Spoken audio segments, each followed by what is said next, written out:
오늘의 사연 지금 바로 시작해 볼게요. 사연 즐겨 듣고 있는 올해 30대 중반 되는 남자입니다. 군대를 전역하고 얼마 되지 않아서 곧바로 아르바이트를 시작한 오래전 어느 날이었습니다. 예전부터 일본에 가서 일식 유학을 하는 게 꿈이었거든요. 경력 없이 일식집에 갔다 간 설거지만 하다가 나온다는 말을 들어서 일식집은 아니지만 생선 손질하는 방법 정도는 미리 배울 수 있겠다는 생각에 집 근처 횟집에서 일을 하게 되었습니다. 물론 알바를 시작하자마자 생선 손질을 맡기진 않았겠죠. 배우고 싶으면 어깨 너머로 배우라고 하시곤 초보자니까 처음에는 이런저런 자비를 하게 되었습니다. 면접을 볼 때 사장이 아니고 실장님한테 봤는데 일을 시작한 지 몇 주 차가 됐는데도 사장님을 한 번도 본 적이 없어서 궁금해하다가 실장님에게 물어봤습니다. 실장님이 말해주길 사장님은 아침에만 잠깐 들르신다고 하고는 말을 아끼시길래 그래도 일을 시작한 직원인데 사장님께 한 번이라도 인사는 해야 하지 않나 싶어서 그날은 아침 일찍 일어나 오픈 준비가 한참인 가게 안으로 들어갔습니다. 문을 열고 들어가니 이모들과 앉아서 수다를 떨고 있는 사장님을 처음 봤는데 사장님이라고 부르기엔 너무나도 젊고 예쁜 사람이 앉아있길래 당황해서 인사도 똑바로 못하고 조금 버벅이고 말았습니다. 사장님은 당시 사업을 하던 남편과 동업자 몇 명을 끼고 수급만 해가는 이른바 바지사장이었습니다. 사장님은 저를 보더니 어머나 이 젊은 오빠는 누구야? 라고 반응하며 저를 흘긋흘긋 위아래로 훑어보더라고요. 제 긴장을 풀어주려고 장난을 치는 줄 알았는데 지금 생각해보니 사장님이 저를 처음 봤을 때부터 관심이 있지 않았는가 싶네요.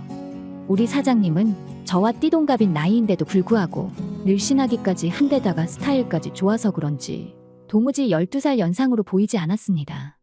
동네 지역유지라고 불리우는 남편의 재력으로 관리란 관리는 다 받고 본인도 자기가 예쁜 걸 알아서 그런지 그 젊어 보이는 미모와 탄탄한 몸매를 유지하기 위해 부단히 노력하는 것 같았어요. 사장님은 또래에 비해서 세련된 스타일과 미모보다도 엄청 부드러워 보이는 햇빛에 그을린 듯한 까무잡잡한 피부가 매력적이었습니다. 자연스럽게 타서 원래 까무잡잡하신가 보다 했는데 유난히 하얀 손등에 골프를 자주 치러 나가서 그런 걸 짐작할 수 있겠더라고요. 그리고 보니 이따금씩 아침에 가게를 들렀다가 골프를 치러 바로 가시는지 골프 치마를 입고 오실 때가 있었는데 무릎 위가 훤히 드러난 모습으로 의자에 앉아 계시면 바닥 청소를 하는 척 몇 번씩 고개를 돌려 쳐다봤던 적도 있었습니다. 사장님은 키도 커서 각선미가 보통이 아니었어요. 사장님께 처음 인사를 드린 그날 사장님이 저에게 약간 관심을 보였잖아요. 인사를 드리고 그날 저녁에 출근했는데 그날은 처음으로 사장님이 가게에 출근하시더군요. 왠지 모르게 그때부터 매일매일은 아니지만 이따금씩 저녁까지 있다가 가셨어요. 오시면 딱히 하는 건 없고 괜히 방해만 되기도 했습니다. 그러다가도 손님이 없으면 꼭 일하고 있는 저를 불러다가 어깨 좀 주물러봐라 이런 쓸데없는 부탁 같은 걸 했어요. 물론 사장님의 어깨를 주무르는 건 좋았습니다. 뭉친 어깨를 지그시 누를 때 사모님 입에서 흐응 하면서 소리를 내셨는데 그 소리가 엄청나서 괜히 몸과 마음 한구석이 뜨거워질 때가 있었습니다. 사모님도 약간 그런 저희 반응을 즐기는 듯 했어요. 사장님이 저에게 미묘한 신호를 보내고 있다는 걸 그날 눈치채게 되었습니다. 잠깐 바쁜 시간이 끝나고 뒷문으로 나와 담배에 막불을 붙이고 한 모금 깊이 빨고 있는데 사장님이 따라 나오셨습니다. 깜짝 놀라서 피던 담배를 벽에다가 비벼서 불을 껐는데 사장님이 자기도 담배 한 대만 달라고 하더라고요. 마침 지금 이게 마지막 한 대라고 이거 말고는 없다고 하니 제 코앞까지 다가와 그거라도 줘보라면서 제가 피던 담배를 빼서 피셨어요. 방금까지 제 입에 들락날락한 담배를 한 3모금 정도 빠시다가 저에게 다시 건네주는데 새빨간 립스틱이 잔뜩 묻어있는 담배를 다시 받으니 기분이 조금 묘하더라고요. 넘겨준 걸 다시 태우고 있는데 사장님이 저에게 내 입술맛 어때? 라고 짓궂은 농담을 했습니다. 순간 당황해서 연기를 목으로 넘기지 못해 콜록대고 있는데 사장님이 소리내며 웃으며 그래도 가게에 젊은 남자가 오니까 참 좋다 이렇게 말하고는 휙 들어갔습니다. 사장님의 입술맛이라니 괜히 그날은 뜨거워진 마음의 잠도 제대로 이루지 못했어요. 침대에 누워 사장님이 한 말을 곰곰이 생각해보니 홀에 서빙하시는 이모들도 주방 이모들도 실장들까지도 전부 나이가 한참 많으신 분들인데다가 실장님들이 전에 하는 말을 언뜻 들었는데 요식업에 대해서 뭣도 모르는 바지사장 주제라며 사장이 없는 자리에서 비아냥대던 게 생각이 나더라고요. 실장들 곤조 부리는 거에 지쳐서 아르바이트생인 저를 보고 참 좋다고 하는 말이 한편으로는 약간 안쓰러웠습니다. 그렇다고 사장의 미모 때문에 저에게 일을 가르쳐줄 실장님들을 무시할 수는 없었죠. 또 그렇다고 명색이 사장인데 그들과 한통속이라는 생각이 들게 하지 말아야겠다는 생각에 박쥐처럼 양쪽을 오가며 처신하다 보니 조금 서로들 분위기가 좋아지는 듯 싶더라고요. 제 덕분인지 화기애애해지는 분위기에 사장님도 마감 때까지 같이 고생하고 하다 보니 일이 끝나면 가게 문 닫아놓고 회식을 자주 했습니다. 그날도 가게 문 닫아놓고 다 같이 한잔을 하고 있었는데 분위기가 정말 좋았습니다. 준비해놓은 안주가 다 떨어져 가는데 기분이 좋아 보이시는 사장님이 오늘은 수조에 있는 거 아무거나 꺼내와서 술 좀 더 마시자고 하시더라고요. 고참 실장님이 사장님에게 냉장고에 단골용으로 숙성해 놓은 게 있는데 그걸 먹자고, 내일 되면 너무 물러져서 회덮밥으로도 못 쓴다고 하는데 거기다 대고 사장님이 남자도 회도 생으로 먹는 게 제맛이지? 이러면서 땡깡을 부리시더라고요. 생각지도 못한 여사장님 애교의 실장님들도 저도 서로 묘하게 눈치만 보면서 있었습니다. 아무거나 잡으라지만 결국 양식광어 2마리 잡아다가 가게 안에서 1차를 끝냈습니다. 사장님은 기분이 그렇게나 좋은지 가게 오픈한 이래로 이렇게 재밌는 적은 없었다며 2차로 노래방에 가자고 박박 우기셔서 그렇게 2차를 가게 되었습니다. 횟집 근처 노래방에 가는데도 이미 다들 비틀거리는 모습이 모두 다 취한 것 같더라고요. 다들 취기가 잔뜩 올랐는데도 노래방에서 엄청나게 부어라 마셔라 하고 있었습니다.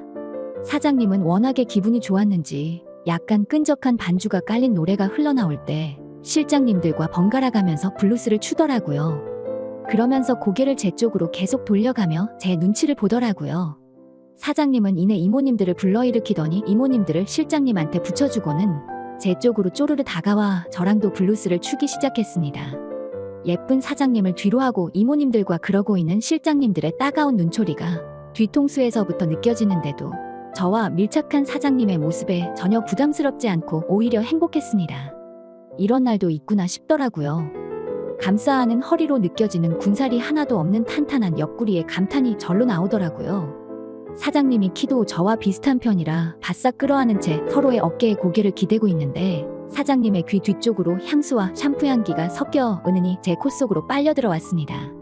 그 향기를 간직하려고 숨을 들여마시다가 실수로 사장님의 목덜미로 한참 모아온 뜨거운 숨을 발사해버리고 말았습니다. 그걸 목으로 전부 느끼셨는지 사장님의 입에서 짧은 탄성이 흘러나와 깜짝 놀라고 말았습니다. 그러더니 사장님은 껴안고 있던 저희 가슴을 손바닥으로 탁 치며 무언가 바라는 눈빛을 보내곤 아무 말도 하지 않으셨어요. 브루스 타임이 끝나고 제일 상석에 있는 자리로 돌아간 사장님이 벼랑간 벌러덩 소파 위로 누워버리시더라고요. 술에 만취했는지 이모들이 흔들어 깨워도 일어나질 않으셨습니다. 치마가 말려 올라가 아래가 훤히 보인다고 어떻게 해야 되냐고 이모님들이 당황하고 계셨어요. 계산하는 사장님이 만취한 상황인지라 자연스럽게 회식 자리는 끝나는 분위기가 되었고 실장님들과 질펀하게 즐기던 이모님들도 벌써 시간이 이렇게 늦었다며 다들 집으로 돌아가려는 모습이었습니다. 그 와중에도 실장님들 2분이서 사장님을 서로 자기가 데려다 주겠다고 또 다투고 있었습니다. 제가 볼 땐 데려다 준다기보단 데려가는 느낌이 더 강했었죠. 무슨 마음이었는지 저도 사장님을 데려다 주고 싶다고 실장님들에게 도전장을 내밀었습니다. 굉장히 언짢아하며 짜증내는 실장님들의 모습을 지켜보고 있던 이모님 한 분이 2 사람을 뜯어말리며 어서 저에게 대리기사를 불러 사장님 좀 집에 모셔다 달라며 부탁을 하더라고요. 재밌는 건 그 이모님이 실장님 중 한 명과 그렇고 그런 관계라고 했는데 제가 직접 보진 않았으니까 그럴 수도 있다고 생각을 했습니다. 아무튼 사장님을 데리고 차에 타는데 밖에서 발을 동동 구르던 실장님들의 모습이 참 깨소금 맛이었습니다. 그래도 결국엔 이모님들과 서로 즐거운 시간을 즐기겠죠. 이어서 대리기사님이 오시고 사장님과 저는 뒷좌석에 앉았습니다. 술이 많이 취했는지 차에 타자마자 제 무릎을 베고 누우셔서는 집에 도착해서 기사님이 떠날 때까지 사장님은 꼼짝도 하지 않았습니다. 아무리 흔들어 깨워도 일어나질 않는 사장님 모습에 난감해하고 있는데 가방 안에 사장님 핸드폰이 눈에 들어왔습니다. 살짝 머리를 들어 가방을 베고 있게 만들고 차 밖으로 나와 남편분에게 전화를 걸었는데 받지를 않더라고요. 문자라도 하나 남겨두고 안에서 문을 잠그고 집으로 가려고 했는데 문자함에는 남편하고 주고받는 대화가 한 개도 없었습니다.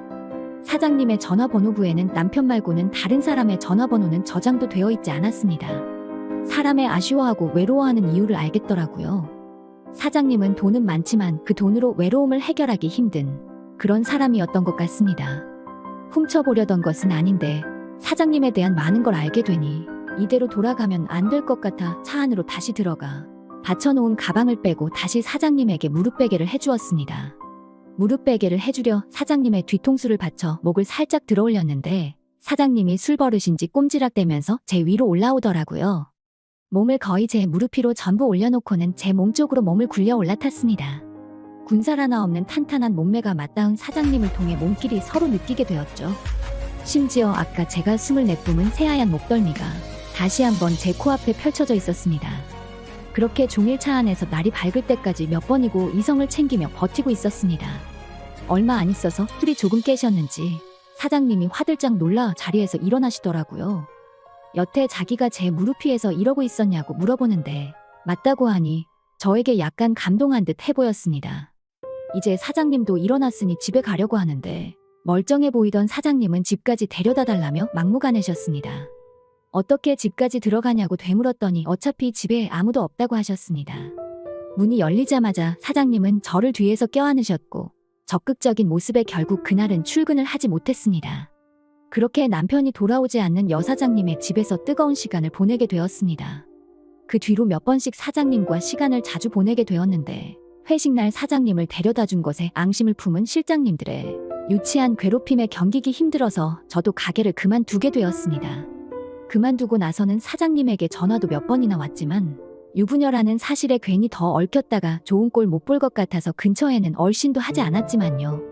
외로운 사람에게 지나친 관심은 독이 될 수 있다는 생각에 멈추게 되었는데 이렇게 오랜 시간이 지난 후 제가 외롭게 되니 그때의 사장님의 마음을 좀 더 헤아릴 수 있게 된 것 같습니다. 지루한 이야기 끝까지 들어주셔서 감사합니다. 오늘의 사연은 여기까지네요. 긴 사연 끝까지 들어주셔서 감사합니다. 구독과 좋아요 잊지 말아주세요.